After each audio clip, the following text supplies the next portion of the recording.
Well, Ron, welcome to Big Show Entertainment Network special event right here at Rocky Mountain Con 2016 up here at the Crowne Plaza Hotel near Stapleton. So it's been a long time since I've been in this area. Okay. Since they built DIA. But Ron, welcome to the show, and tell us about your work. You have quite a body of work here. It's really amazing, actually, to tell you the truth. So can you tell our fans about your work? Yeah, definitely. I've been writing comics professionally for a little over 45 years now. Right. And broke into the business basically writing my own creator comics that I, invented myself, some early stuff, Right. and got the attention of some professional people. Went out to San Diego in the late 80s. Right. And, networked, met some people. And from that, broke into the business writing The Green Hornet.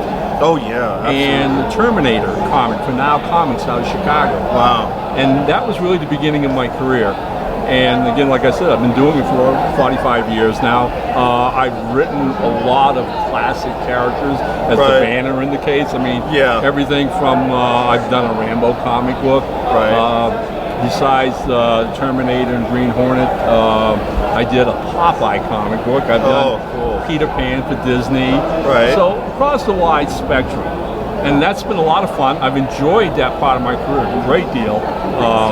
But in the last, I want to say 15 years, with the advent of technology, print on demand, and those kind of things, individual creators like myself now are finding we have a lot more opportunities to produce those kind of properties that we enjoy. Right. That for whatever reason couldn't find an audience or a publisher. So what I found is over those last 10, 15 years, I'm producing a lot more and more of my own creator stuff. Right. Characters, science fiction series, action adventure series that, like I said, not necessarily could have found the home from an established publisher, but thanks to print on demand, I can go to conventions now and sell the stuff that I'm writing and creating. Who in the business have you most enjoyed working with? Oh, wow. Okay, obviously, it's the thing I love about comics, and I was a fan as a child originally before going in, but the joy of writing comics to me has always been that collaborative effort with an artist. So you have two different sensibilities. Right. You have that of literature, and you have that of art. Right. That's true. So over the years, I've been really, really blessed with working with some of the best artists in the business, including Alex Ross. Right. All right. And Alex Ross's first actual comic work was the Terminator miniseries that I wrote called Burning Earth. I worked with Jeff Butler on the Green Hornet for 3 years. Right. Jeff's an amazing talent, right? And again, I can just, I did some science fiction work for Techno Comics, Gene Roddenberry's Lost Universe. Wow. I actually got to see some of Roddenberry. He's since passed away at the time, but they wanted to develop one of his projects that was originally going to be a television show. Right. And so somehow through his widow at the time, big Techno Comics got a hold of the material and sent it to me. And I find myself one day sitting there reading Gene Roddenberry's proposals for a TV show, which ultimately became a comic book that I wrote called Lost Universe. And I worked with Ron Randall and Mike Harris on that as the artists on that series. So it's like every time I turned around, I'm working with some of the best graphic artists in the world. And to watch them take the scripts that I write and then develop and add their own special magic to it. It's like when I see the finished art, it's like Christmas time every day. Totally. Do you think that Hollywood could learn from that? Because we've had a few, superhero movies, particularly on the DC side of it. Marvel's been great, but it seemed like the script writing and the editing do not match up, and they're not taking the artistry from the comic books and transferring that to the silver screen. So every story of every character, in a comic series has its soul, its essence. Right? Marvel understands that. And that's been the biggest difference between the two of them. Because Marvel will address the media. Don't get me wrong. They understand we're making a film, so there has to be changes. Right. All right? Because it's two different things. You're looking at a static comic book. You're looking at a media where things move all the time. Right. You have a time element, you have an editing element. All those things come into play. But Marvel never forgets the essence of the character.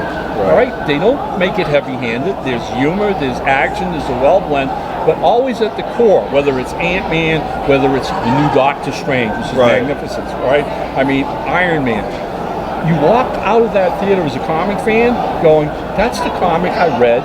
You know, that's the character I read in the comics. Right. Now you go to DC, and it's like they're trying to reinvent the wheel. Yeah. All right. It's like Superman's not supposed to be dark. All right. No offense. No offense to Snyder. All right, and his filmmaking. All right. You want to make Batman dark? By all means, go ahead. I can show you proof of 100 comic series. That's who he is. He's the Dark Knight. Right. Right. But Superman, at his core essence, has always been the knight in shining armor. Right. All right. Sir Lancelot. Right. Exactly. He's about hope. Yeah. All right. He's about inspiring people.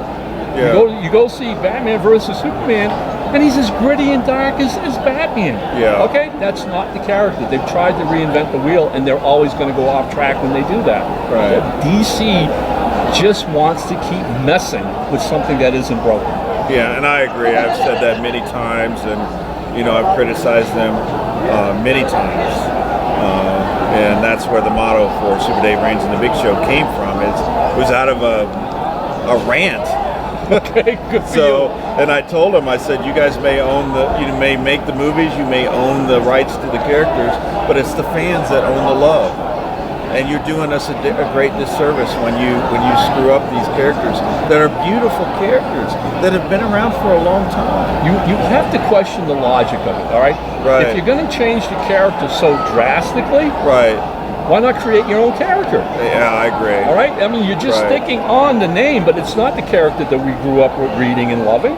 How do you really enjoy coming to the cons and meeting the fans more than anything else? It would seem like to me to connect with the fans, it's just, I don't know, it's just like I can't really explain it. So do you feel that same way? Oh, totally. I mean, initially it was the idea when I was growing up, which would have been the late 50s and early 60s, there was so few cons, all right? So you never had that opportunity, even as a fan, to go and meet people that you admired, your heroes, the writers and artists. So here come, the conventions of the last 20, 30 years, and that opportunity presents itself, all right? Right. So initially, when I started to go into cons, at the same time I was breaking into my writing career, I was pretty much a fanboy myself. Right. I mean, people didn't know Ron Fortier or what he'd written. I hadn't done it yet. But I would go to the conventions, all right, and meet some of my heroes, Roy Thomas, all right, and other people in the business that you recognize immediately.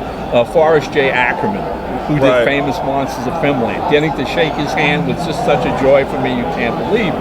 So as the years go by, that starts to shift, and I find myself on this side of the table now. Well, I think that's great.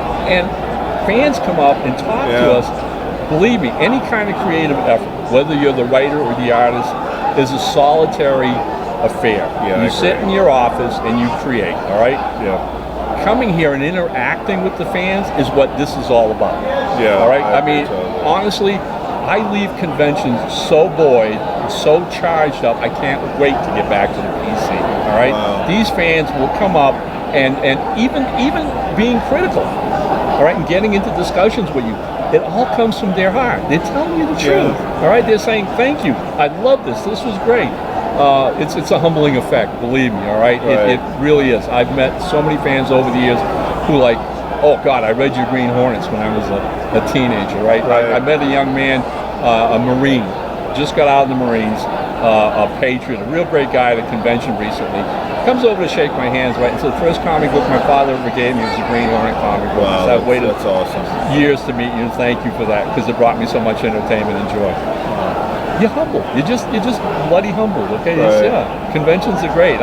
Again, when we were talking, today's my birthday. I could not think of a better place to spend my birthday than amongst comic fans. Oh, all right. Absolutely. I agree. This is like going to church for me. So. Amen. Amen. You got it. Absolutely. So, Ron, happy birthday. Thank you so much for coming on Big Show Entertainment Network and Super Dave Reigns and the Big Show special event at Rocky Mountain Con 2016. Ladies and gentlemen, legend Ron Fortier. Thank you so much. Really, you're most welcome. All right. Thank you. Go out there and read a comic. Yeah.